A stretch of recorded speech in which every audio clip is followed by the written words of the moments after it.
Hello my dears, chicken gravy എങ്ങനെ പെട്ടെന്ന് ഉണ്ടാക്കാം എന്നുള്ളതാണ് ഇന്നത്തെ എന്റെ റെസിപ്പി. അപ്പൊ എന്റെ ചാനൽ ആദ്യമായിട്ട് കാണുന്നവരുണ്ടെങ്കിൽ ഒന്ന് ലൈക്ക് ചെയ്യാനും ഷെയർ ചെയ്യാനും സബ്സ്ക്രൈബ് ചെയ്യാനും ഒട്ടും മറക്കരുത്. അതിനായിട്ട് ഞാൻ ചിക്കന്റെ ലെഗ് പീസാണ് എടുത്തിരിക്കുന്നത്. ഇതാ കണ്ടില്ലേ? അപ്പൊ ഇതിങ്ങനെ വരഞ്ഞു കൊടുക്കാം. അപ്പൊ ഇതിന്റെ ഉള്ളിൽ മസാലയൊക്കെ വേഗം പിടിക്കുമല്ലോ. അപ്പൊ മസാലയൊക്കെ ഉള്ളിൽ പിടിച്ചാൽ മാത്രമല്ലേ ടേസ്റ്റ് ഒക്കെ ഉണ്ടാവുള്ളൂ. അപ്പൊ പിന്നെ എല്ലാ ചിക്കൻ പീസിലും നമ്മൾ ഇതുപോലെ ഒന്ന് വരഞ്ഞു കൊടുക്കാം.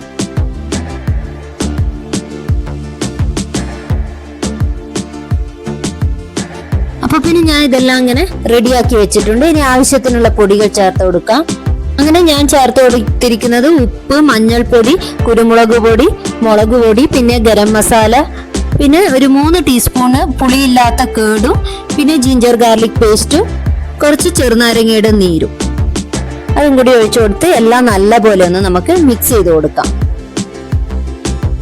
അങ്ങനെ എല്ലാം നല്ലപോലെ അങ്ങ് മിക്സ് ചെയ്യണേ. വരഞ്ഞു കൊടുത്തിട്ടുണ്ടല്ലോ, അതിന്റെ ഇടയ്ക്കൊക്കെ ഇങ്ങനെ മസാലയൊക്കെ ഉള്ളിലേക്ക് ആക്കി കൊടുത്താൽ നല്ലപോലെ ഉള്ളിലൊക്കെ മസാല പിടിച്ചു കിട്ടും.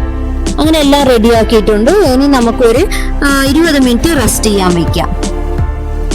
ഇനി നമുക്കൊരു പാനിലോട്ടേക്ക് കുറച്ച് സ്പൈസസ് ഇട്ട് കൊടുക്കാം. പിന്നെ പച്ചമുളക്, ഉള്ളിയും കൂടി ഇട്ടിട്ട് നല്ലപോലെ ഒന്ന് വഴറ്റി കൊടുക്കാം. ഇങ്ങനെ ചെറുതായിട്ട് അരിഞ്ഞിരിക്കണേ. 2 മീഡിയം സൈസ് ഓണിയനാണ് ഞാൻ എടുത്തിരിക്കുന്നത്.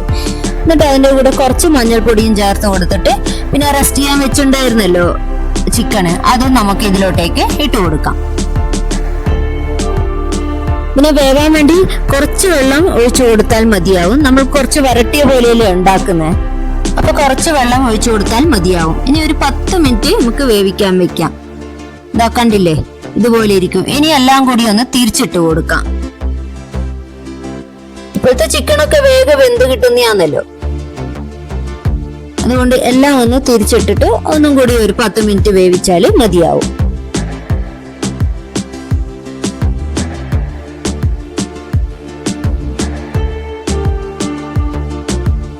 അങ്ങനെ ഒരു 10 മിനിറ്റ് തിരിച്ചും കൂടി വേവട്ടെ. ആ സമയം കൊണ്ട് നമ്മൾക്ക് ഇഞ്ചി വെളുത്തുള്ളിയൊക്കെ ചതച്ച് കൊണ്ടുവരാം. ഇഞ്ചി, വെളുത്തുള്ളി, പച്ചമുളക്, പുതിനയില, മല്ലിയില, പിന്നെ കുറച്ച് കാഷ്യൂ നട്ടും കൂടി ഞാൻ ചേർക്കുന്നുണ്ട്.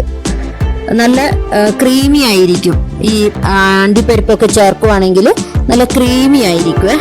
ഇതൊക്കെ കണ്ടില്ലേ, ഇതുപോലെ ഇരിക്കും. അപ്പൊ ഇതൊക്കെ ഒന്ന് അങ്ങോട്ടേക്ക് ഇട്ട് കൊടുക്കാം. പിന്നെ കുറച്ച് തക്കാളിയും ഞാനൊന്ന് അരച്ചിട്ടുണ്ട്, അതും കൂടി ഇതിലോട്ടേക്ക് ഒഴിച്ചു കൊടുക്കാം. പിന്നെ ഈ ചിക്കൻ്റെ കൂടെ എല്ലാം കൂടി നല്ലപോലെ ഒന്ന് മിക്സ് ചെയ്യാം. പിന്നെ ഈ മസാലയുടെ ഒക്കെ പച്ചമണം ഒന്ന് മാറിക്കിട്ടാൻ വേണ്ടിയിട്ട് നമുക്ക് കുറച്ച് സമയം, ഒരു 5 മിനിറ്റ് നമുക്കൊരു മീഡിയം ഫ്ലെയിമിൽ വെച്ച് കൊടുത്തിട്ട് വേവിക്കാം. ആ മസാലയുടെ ഒക്കെ പച്ചമണം ഒന്ന് മാറിക്കിട്ടുമല്ലോ. പിന്നെ ഇത് കംപ്ലീറ്റ്ലി ഓപ്ഷണൽ ആണ്. വേണമെങ്കിൽ ചേർത്താൽ മതി ലൈം ജ്യൂസ്. ഞാൻ കുറച്ച് ചേർത്ത് കൊടുത്തിട്ടുണ്ട്. ഒരു 1/2 കഷ്ണം ലൈം ജ്യൂസ് പിഴിഞ്ഞു കൊടുത്തിട്ടുണ്ട്. എന്നിട്ട് ഇനി ഒരു 5 മിനിറ്റും കൂടി നമുക്ക് മീഡിയം ഫ്ലെയിമിൽ വെച്ച് കൊടുത്ത് വേവിക്കാം. അപ്പൊ എന്റെ ചിക്കൻ കാഷ്യൂനട്ട് കൂടി ചേർത്ത് വരട്ടിയത് ഇവിടെ റെഡി ആയിട്ടുണ്ട്. അപ്പൊ എന്റെ ഈ ചിക്കൻ റെസിപ്പി ഇഷ്ടപ്പെട്ടെങ്കിൽ എല്ലാവർക്കും ഷെയറും കൂടി ചെയ്തു കൊടുക്കണേ. അപ്പോൾ ഇതുപോലത്തെ നല്ല നല്ല റെസിപ്പികൾ വേണമെങ്കിൽ നിഷ വൈബ്സ് ഒന്ന് ഫോളോ ചെയ്യാൻ മറക്കരുത്. അപ്പൊ അടുത്ത നല്ല റെസിപ്പിയുമായി കാണാവേ. അപ്പൊ അത്രേ ഉള്ളൂ. Thank you.